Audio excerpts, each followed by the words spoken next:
పరబ్రహ్మణే నమః. మన భారతీయ సంప్రదాయంలో భగవంతుని ఆరాధించటానికి అనేక మార్గాలు ఉన్నాయి. మనందరికీ తెలిసి నవవిధ భక్తులు గురించి చాలాసార్లు విని ఉన్నాం. అలాగే ఒక్కొక్క యుగంలో ఒక్కొక్క విధంగా భగవంతుని ఆరాధించి భగవంతుని అనుగ్రహం పొందడానికి మార్గాలు ఉండేవి. కానీ అదృష్టం ఏందో కానీ కలియుగంలో కృతయుగంలాగా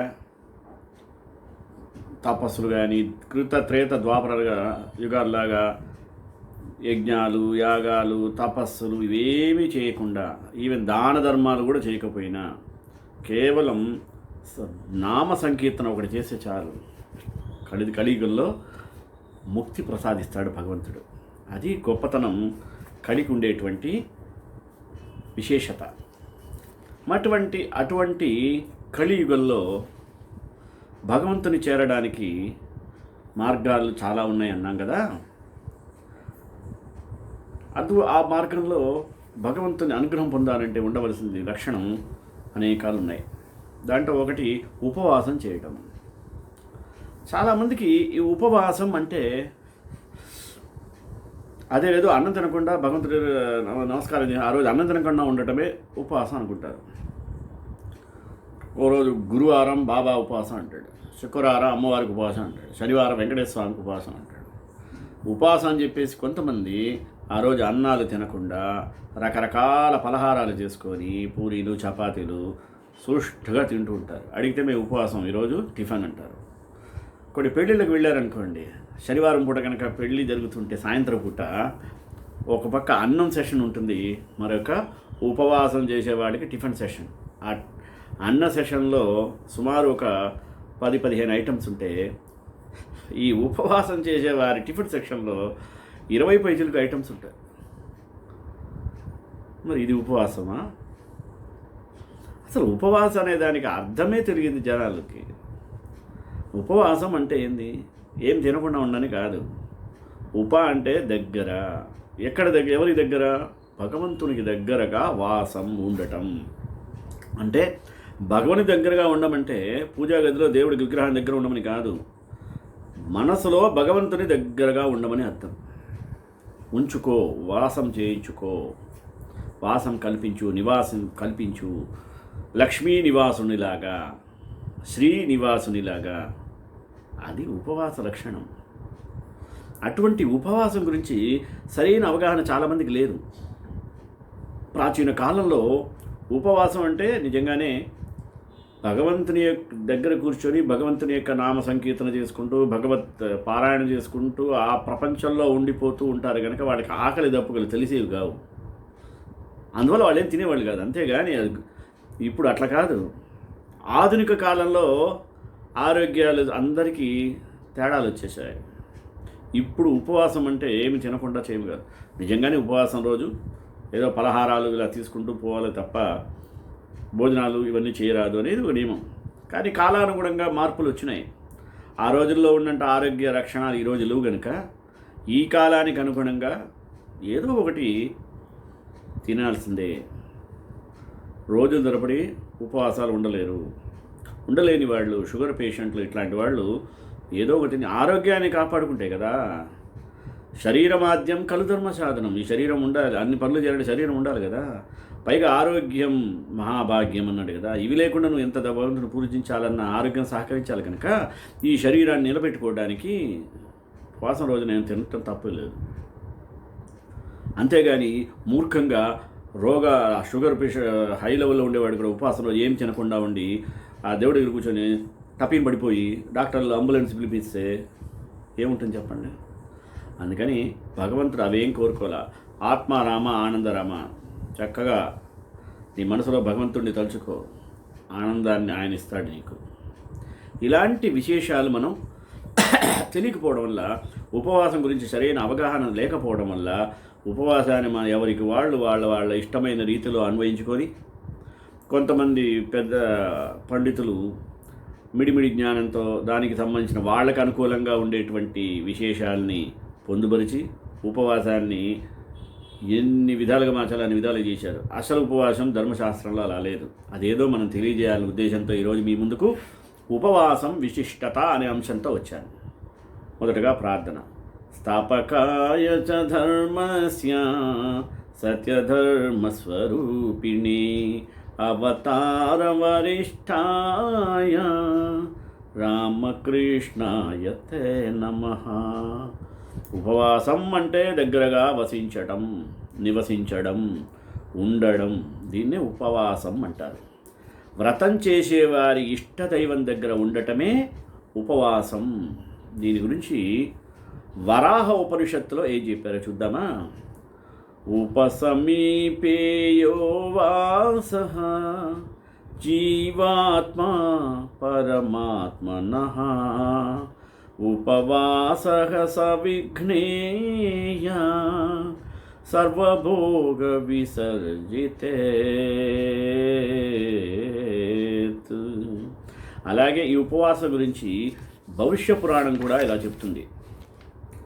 ఉపావృతస్య పాపేభ్యో యసువాసో గుణైః సహ ఉపవాసః సవిఘ్నేయ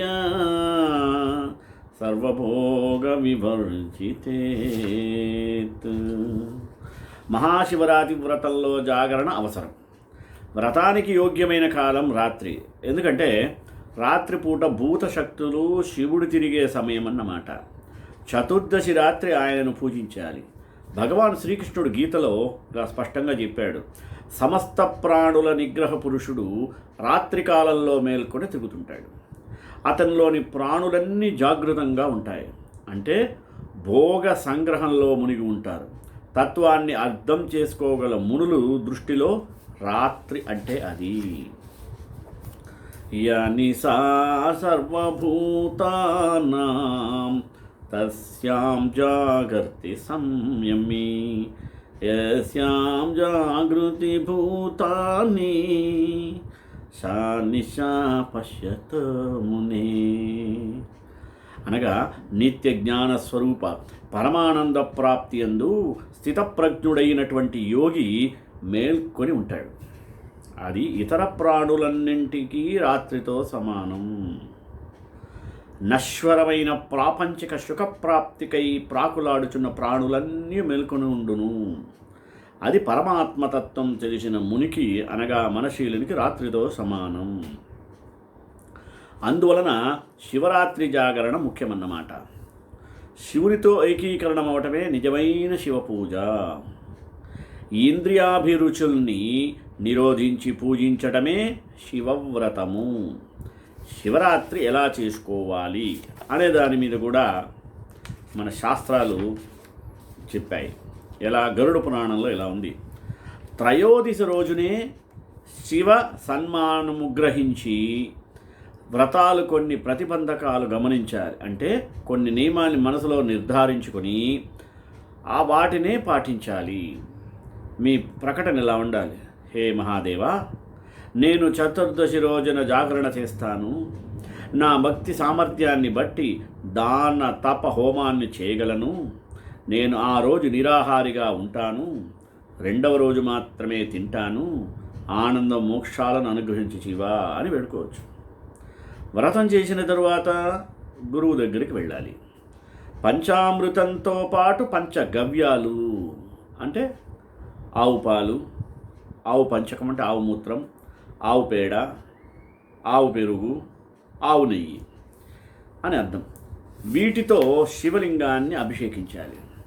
అభిషేకం చేస్తున్న సమయంలో ఏం లేదు. ఓం నమః శివాయ, ఓం నమః శివాయ, ఓం నమః శివాయ అని మంత్రాన్ని జపించుకుంటూ చేస్తూ ఉండాలి. చందన లేపనంతో ప్రారంభించి అన్ని ఉపచారాలతో పాటు శివపూజ చేయాలి. అగ్నిలో నువ్వులు, బియ్యము, నెయ్యితో కలిపిన అన్నము వేయాలి. ఈ హోమం తరువాత పూర్ణాహుతి నిర్వహించాలి. అందమైన శివ కథలు వినవచ్చు. శివలీల గురించి ముచ్చటించవచ్చు. వ్రతాలు మరొకసారి రాత్రి 3వ మరియు 4వ జాములో ఆహుతులను సమర్పించాలి.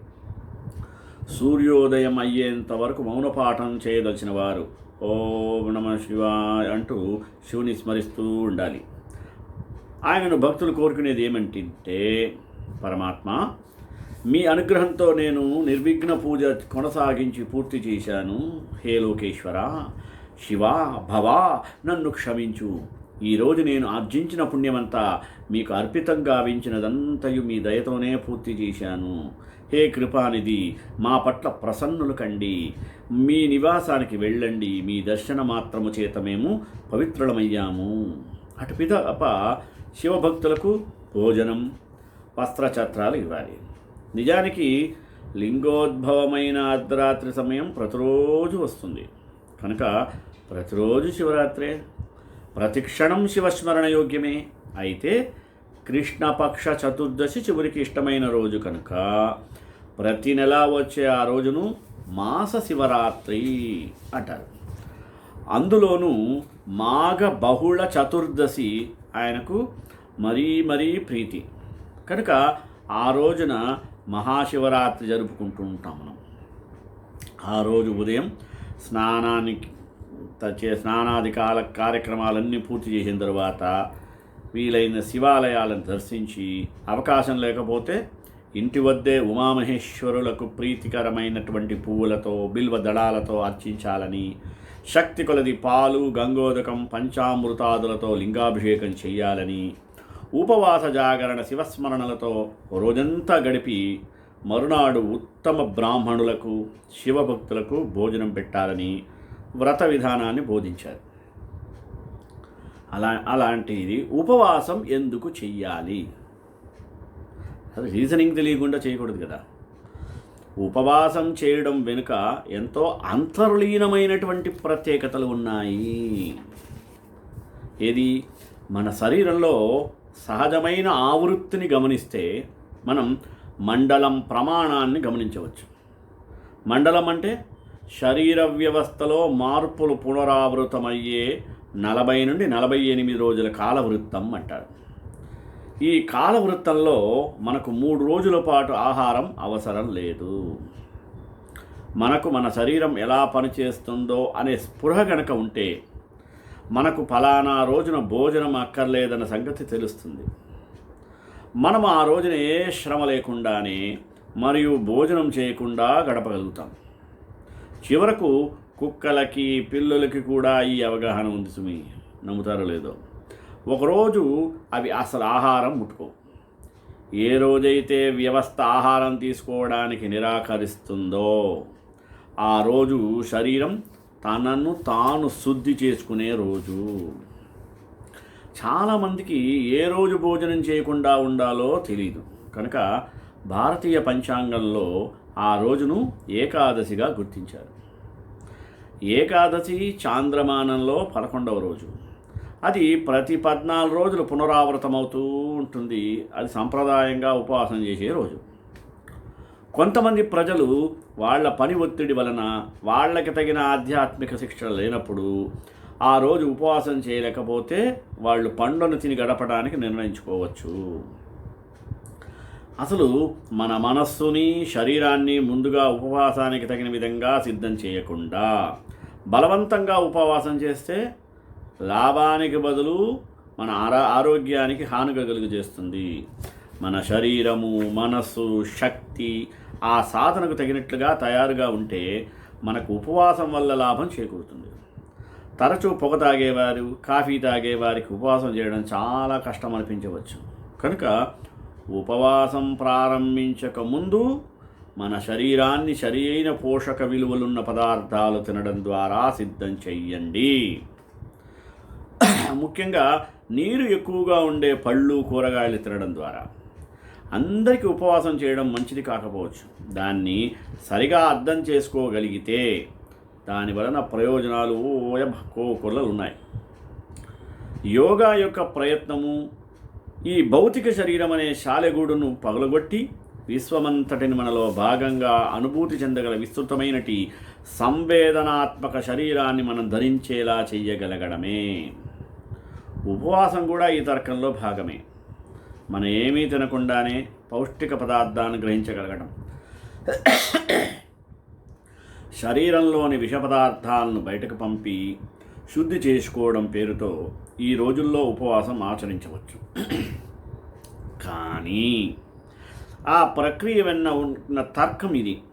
అందుకని ఈ ప్రపంచంలో ప్రతి మతము దానిని అనుసరించే వారికి కొన్ని రోజులు ఉపవాస దీక్షకు నిర్ణయించింది.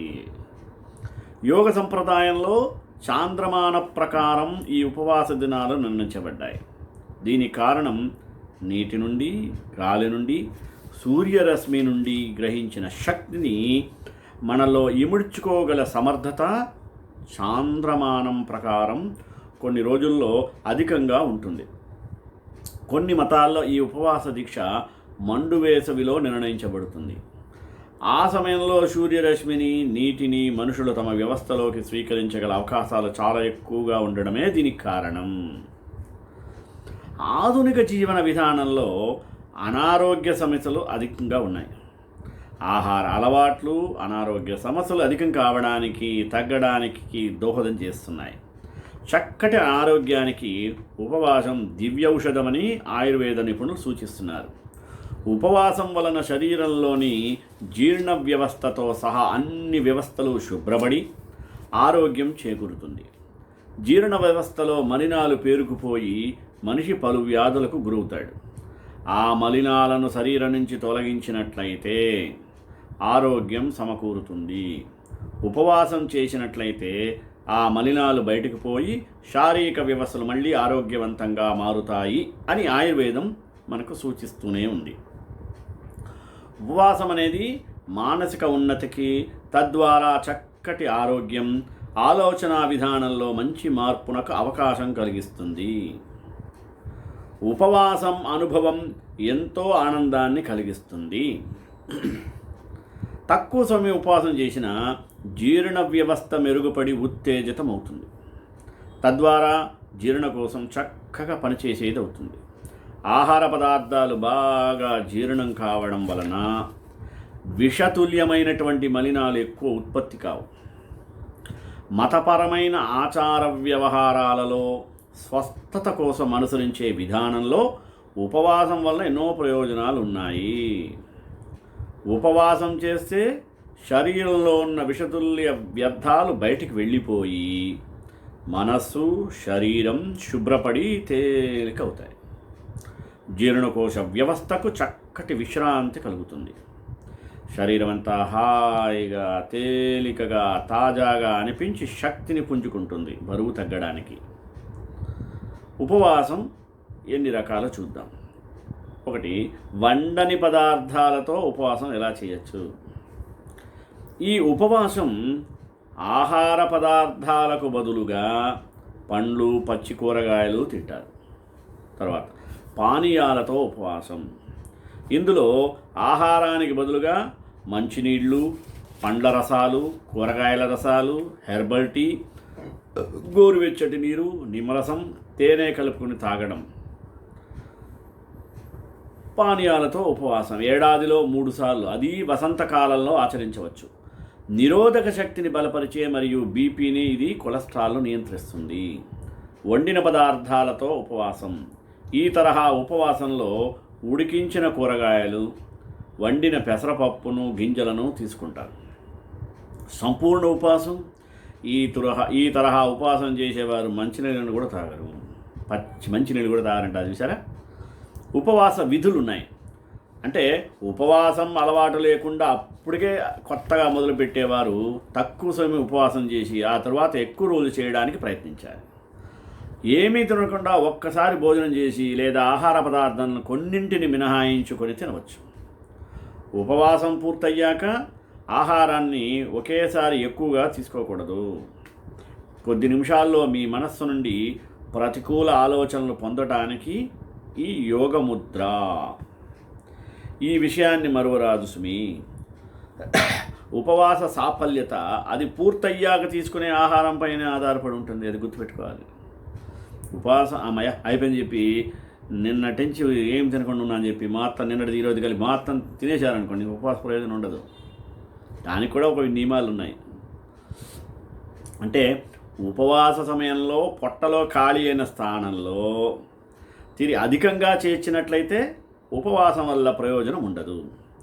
మితిమీరిన సమయంలో ఉపవాసం చేస్తే జీవక్రియ దెబ్బతీస్తుంది. దానివల్ల జీర్ణశక్తి తగ్గుతుంది, శరీరం బలహీనపడుతుంది. అందువల్ల ఉపవాసం ఎలా, ఎంతకాలం చేయాలనే విషయం తెలుసుకొని ఆచరించాలి. ఒక నిపుణుడి పర్యవేక్షణ లేకుండా సంపూర్ణ ఉపవాసం చేయడం అనేది మంచిది కాదు. శరీరం పరిశుభ్రంగా ఉంచుకోవాలి, తగినంత మానసిక శారీరక విశ్రాంతి తీసుకోవాలి. తీవ్రంగా శారీరక వ్యాయామం చేయరాదు. అయితే నడక, యోగా, స్వల్ప వ్యాయామం చేయవచ్చును. ఉపవాసంలో తాజాగా తీసిన పండ్లు, కూరగాయల రసాలు మంచివి. బాటిళ్లలో నిల్వ ఉంచిన వాటిని అస్సలు తీసుకోకూడదు. శారీరకంగా, మానసికంగా బాధపడే సమయంలో ఉపవాసం అసలు వద్దు. అలాగే మహిళలు ఋతుస్రావం, గర్భిణీ సమయంలో లేదా శరీరం బలహీనంగా అలసటగా చెంది ఉన్న సమయంలో ఉపవాసం చేయడం అనేది ఎంతమాత్రమూ సముచితం కాదు. ఇక ఉపవాస ప్రయోజనాలు: శరీరం శక్తిమంతమవుతుంది, మనసు ఎంతో ప్రశాంతంగా ఉంటుంది, మానసిక వికాసం కూడా ఎంతగానో కలుగుతుంది, శారీరక మానసిక రుగ్మతలకు సంపూర్ణంగా తొలగిపోతాయి. ఉపవాస కాలంలో శరీరం స్వస్థత పొందడం ప్రారంభమవుతుంది. సక్రమంగా వినియోగించుకోలేకపోవడం వలన శక్తి జీర్ణ వ్యవస్థ నుండి జీవక్రియ, రోగనిరోధక వ్యవస్థపై మళ్ళుతుంది. ఎక్కువ సమయం ఉపవాసం ఉండి అనంతరం ఆహారం తీసుకునే సమయంలో ఎక్కువ జాగ్రత్త ఉండాలి, తగిన అవగాహన ఉండాలి. ఉపవాసం పూర్తయ్యాక ఘనపదార్థం తీసుకోవడానికి ఎక్కువ సమయం తీసుకోవాలి. ముందుగా పోషక విలువలున్న ఆహారాన్ని కొద్దిగా తీసుకోవాలి. అప్పుడే ఉపవాస ఫలితాలు దక్కుతాయి. గౌతమ బుద్ధుడు మీరు బాగా ఆకలితో ఉన్నప్పుడు మీ ఆహారాన్ని మరొకరికి ఇవ్వగలిగితే మీరు మరింత బలవంతులవుతారని చెప్పేవరకు వెళ్ళాడు. కావున మనం కేవలం కొన్ని నిమిషాలు ఏది తీసుకోకుండా ఆగితే అది మనల్ని తప్పకుండా బలశాలని చేస్తుంది. మన ఆహారం తీసుకోకుండా ఉండలేము అని అనుకున్నప్పుడు స్పృహతో ఒక భోజనాన్ని తీసుకోకుండా ఉండడం మంచిది. ఉపవాసం చేయడం అంటే మనం ఏ రకమైన ఆహారం తీసుకుంటామో, ఎంత మోతాదులో తింటామో, ఎలా తింటామో అనే నిర్బంధాలను నిర్ణయించకుండా మన స్పృహతో నిర్ణయించుకోగలిగే ప్రయత్నం చేయాలి. ఉపవాసం రకాలు సంపూర్ణ వివరణ చూద్దామా? ఉపవాసం అనగా ఏమీ తినకుండా కేవలం మంచినీరు త్రాగి ఉండటమే ఉపవాసం అంటారు జనరల్గా. దీర్ఘోపవాసం చేయువారు రసాహారం తీసుకోవాలి. ఒక్క పొద్దు ఉన్నవారు అరడజన ఇడ్లీలు, అరడజన అరటిపళ్ళు, ఉప్మా, పిండి వంటలు తింటుంటారు. దీనిని ఉపవాసం అనరు. అటువంటి వారు కేవలం అన్నం మాత్రం తినరు, కానీ అన్నం కంటే ఎక్కువ టిఫిన్లు తింటుంటారు. ఉపవాసం చేయుటకు ప్రధాన కారణం శరీరంలోని మాలిన్యాలను బయటకు పంపి శరీరాన్ని రోగాల నుండి విముక్తి చేయడమే. పొట్ట, కన్ను, వ్రణములు, జ్వరములు, జలుబు మొదలగు వ్యాధులకు కనీసం 5 రోజులు ఉపవాసం చేసిన వ్యాధి నివారణ అగును. కావున ఏ వ్యాధిలో అయినా సరే ఉపవాసం చేసిన వ్యాధి త్వరగా నివారణ అవుతుంది. అందుకనే పథ్యం చేయటం ఒకటే కాదు, ముందు ఉపవాసం చేశాక పథ్యాహారం మొదలుపెట్టాలి. ఆయుర్వేదమునందు వ్యాధిని అనుసరించి, రోగ వయస్సును అనుసరించి, ఋతువును అనుసరించి, రోగ మానసిక ప్రవృత్తిని అనుసరించి ఉపవాసం చేయడం అనేది జరుగుతుంది. ఇప్పుడు ఉపవాసం 4 రకాలు, అది వ్యాధిని అనుసరించి ఉన్నాయి. ఏమిది? నిర్జలోపవాసం, జలోపవాసం, రసోపవాసం, ఫలోపవాసం. అంటే ఏంది? నిర్జలోపవాసం అంటే మంచినీరు కూడా తాగకుండా చేసే ఉపవాసానికి నిర్జలోపవాసం అని పేరు. ఈ రకమైన ఉపవాసం శరీరమునందు నీరు అధికంగా చేరినప్పుడు, అనగా శరీరం వాచినప్పుడు 2 లేదా 3 దినములకు మించి చేయరాదు. ఈ ఉపవాసానికి ఆత్మనిగ్రహ చాలా అవసరం, అంత సులభం కాదు. జలోపవాసం, మంచినీరు మాత్రమే తాగి చేయు ఉపవాసమును జలోపవాసం అంటారు. దీనిని 3 రోజుల నుండి 7 రోజుల వరకు చేయవచ్చు, అంతకు మించి చేయరాదు. శరీరంలో మాలిన్యాలు అధికంగా చేరినప్పుడు రసాహారం జీర్ణం చేసుకోలేని పరిస్థితుల్లో కేవలం మంచినీరు తాగించి ఉపవాసం చేయించవలెను. అనగా సుమారు 2 లేదా 3 లీటర్ల మంచినీరు తాగించి ఉపవాసమును చేయించాలి. ఇది ఒక రకమైన ప్రక్రియ. రసోపవాసం మూడవది. ఇటువంటి ఉపవాసం చేయనప్పుడు పండ్ల రసాలను మాత్రమే త్రాగి ఉండవలెను. ఎటువంటి పండ్లకు సంబంధించిన రసములైనను తాగవచ్చు, అది కూడా పరిమితంగా ఉండాలి. రసోపవాసం అన్నారు కదా అని చెప్పి అన్ని రకాల పండ్లు కూజాలు తాగిరాదు. ఇక ఫలోపవాసం. ఆహారానికి నీటికి బదులుగా రకరకాలైన మధుర ఫలాలు మాత్రమే భుజించుచు చేసే ఉపవాసానికి ఫలోపవాసం అని పేరు. ఈ విధంగా పలు రకాలైనట్టి ఉపవాసములు మనిషికి ఒకంత బలమును చేకూర్చి దానికి అనుగుణంగా మలుచుకొనవచ్చును. సరే, ఇటువంటి ఉపవాస సమయంలో జాగ్రత్తలు తీసుకోవాలి. భక్తితో కావచ్చును, లేదా బరువు తగ్గేందుకు కావచ్చును.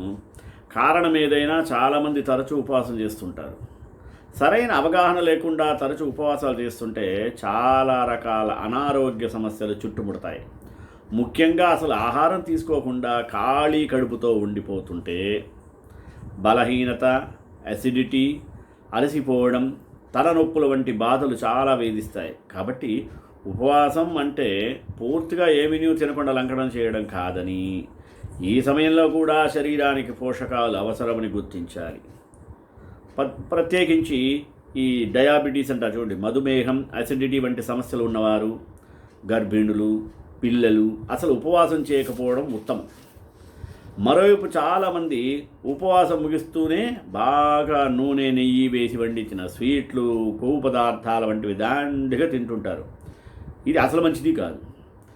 దీనివలన ఉపవాస ఫలము ఉండదు.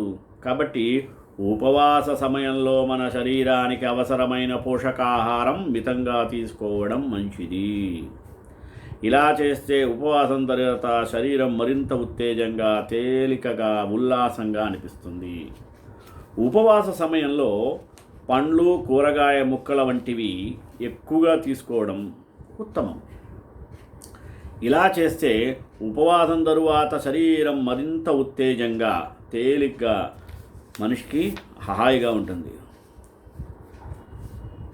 పండ్లు ఎక్కువగా తినడం వలన కడుపు నిండిన భావన మనకు కలుగుతుంది. శక్తికి కొదవ ఉండదు. అలాగే పాలు కూడా తప్పనిసరిగా తీసుకోవాలి. పాలు, క్యారెట్ల వంటి వాటితో చేసిన పదార్థాలు తీసుకుంటే శరీరానికి కావలసిన శక్తి, మాంసకృత్తులు, కాల్షియం వంటివన్నీ లభిస్తాయి. ఉపవాస సమయంలో మజ్జిగ, పండ్లరసం, నిమ్మకాయ రసం, కూరగాయల సూపులు వంటి ద్రవాహారం తరచుగా తీసుకోవాలి. ఇలా చేస్తే అసిడిటీ బాధ కూడా ఉండదు. ఉపవాసం ముగిసిన తర్వాత కూడా కొవ్వు పదార్థాలు కాకుండా మెంతి కూర కలిపి చేసిన మేథి చపాతి, సగ్గుబియ్యం, కూర ముక్కల వంటివి కలిపిన కిచిడి, పాలు మొదలైనవి చక్కగా తీసుకోవాలి. అలాగే గురువారం పూజా విధానం. ఉపవాసం రోజున దేవునికి దగ్గరగా ఉండి ధ్యాసను భగవంతుడిపై పెట్టి ఆ రోజు ఆయనకు కేటాయించడం చాలా అవసరం. ఉపవాస ప్రక్రియల వల్ల ప్రజలకు ఆధ్యాత్మిక, శారీరక ప్రయోజనం చేకూరుస్తుంది. అంతేకాకుండా భగవంతుడి ఆశీర్వాదాలు పొందడానికి అవకాశాన్ని ఇస్తుంది. గురువు లేదా బృహస్పతిని ప్రసన్నం చేసుకోవడానికి ప్రజలు గురువారం పాటిస్తారు. ఈ విధానం వల్ల వైవాహిక జీవితంలో సమస్యలు ఏమైనా ఉంటే అవి తొలగుతాయి. గురువారం ఉపవాసం చేయడం వలన వ్యక్తి ఆరోగ్యస్థితి మెరుగవుతుంది. ఉపవాసాన్ని ఏ నెలలోనైనా, అందులో ఏ గురువారం నుంచైనా ప్రారంభించవచ్చు. అయితే మనం పుష్యమాసం నుంచి మాత్రమే మొదలు పెట్టకూడదు. అయితే మీరు ఏ నెల నుంచి ఉపవాసం ప్రారంభించినా శుక్లపక్షంలోని మొదటి గురువారం నుంచి మొదలు పెడితే ఎంతో మంచిది. ఈ ఉపవాసం 16 గురువారాల పాటు చేయాలి. 3 సంవత్సరాల వరకు కూడా పాటించవచ్చు. ఈ గురువారం ఉపవాసం చేసే విధానం ఏంటంటే, ఉపవాసం చేసేందుకు శ్రీ మహావిష్ణు ఫోటోతో పాటు కాయధాన్యాలు, అలాగే పసుపు, బెల్లం, అరటిపండు చాలా అవసరం. ఉదయాన్నే నిద్రలేచి తలంటి స్నానం ఆచరించాలి. అనంతరం భగవంతుని ఫోటోను శుభ్రపరచుకోవాలి. తర్వాత కొద్దిగా నీటిని తీసుకొని అందులో పసుపు వేసి విష్ణువును ఆ మిశ్రమంతో తడపాలి. అనంతరం పవిత్రంగా ఉండేందుకు భగవంతుని ఫోటోపై పసుపు వస్త్రాన్ని ఉంచాలి. తరువాత స్వామికి బియ్యం సమర్పించాలి. అనంతరం భగవంతుని కథను తప్పనిసరిగా పఠించాలి. అదే వ్రత కథలు అంటుంటారు కదా. వాటి వల్ల ఏంటంటే భగవంతుడి యొక్క విభూతి లీలలు అందరికీ తెలియాలని దాని యొక్క ఉద్దేశం. నెయ్యితో దీపాన్ని వెలిగించి స్వామిని సేవించవచ్చు.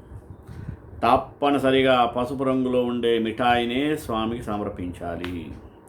గురువారం రోజు పసుపు రంగు గల వస్త్రాలు ధరించాలి. బృహస్పతికి పూజ చేసిన తరువాతనే మనం భుజించాలి. ఈరోజు పూర్తిగా తల కడగడం, ఉప్పు కలిగిన భోజనం తినడం మానుకోవాలి. భగవంతుని కథ వినడం లేదా చదవడం ద్వారా ఉపవాసం ముగించాలి. అరటి చెట్టును శుభ్రపరిచి శనగలు, పసుపు అర్పించాలి. అంతేకాకుండా గురువారం రోజు పసుపు రంగు బట్టలు దానం చేస్తే మంచిది. ఇది మనం తెలుసుకోవాల్సిన ఉపవాసం యొక్క ప్రత్యేకత.